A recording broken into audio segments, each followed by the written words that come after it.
पवित्र बीजक, प्रज्ञाबोध, कहरा 1 पद 8। कहरा 1 पद 8 इस प्रकार है।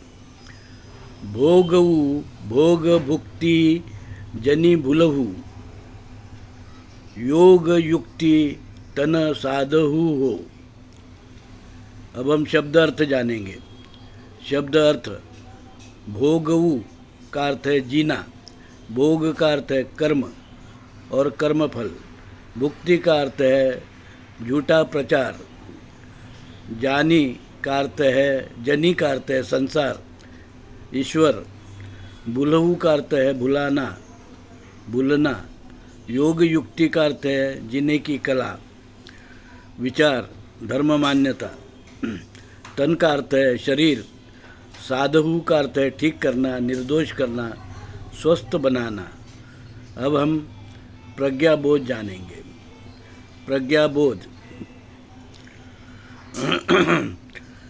परमात्मा कबीर कहरा के इस पद में योग क्या है इसकी चर्चा करते हुए बताते हैं कि योग का मतलब शारीरिक उल्टी सीधी क्रिया नहीं है, जैसा कि योगी हठ योगी आदि बताते हैं। योग से कोई चमत्कार नहीं होता है, वह एक व्यायाम का तरीका है जिससे शरीर स्वस्थ रखने में मदद मिल सकती है। पर कर्म यानी शील सदाचार का आचरण जीवन में जरूरी है। अगर मानव धर्म अधर्म में भेद नहीं करेगा और केवल हठ योग से शारीरिक व्यायाम करते हुए अधर्म का आचरण करेगा तो पीड़ा दुख दर्द तो सहन करना ही होगा। इसलिए जीवन सहज जीना चाहिए। दिखावटी झूठा असत्य मार्ग को छोड़कर शील सदाचार का मूल भारतीय हिंदू धर्म पालन यही सहज योग है। सहज जीवन। कबीर साहेब दिखावटी हठ योगी आदि के चमत्कार को कोई योग नहीं मानते हैं।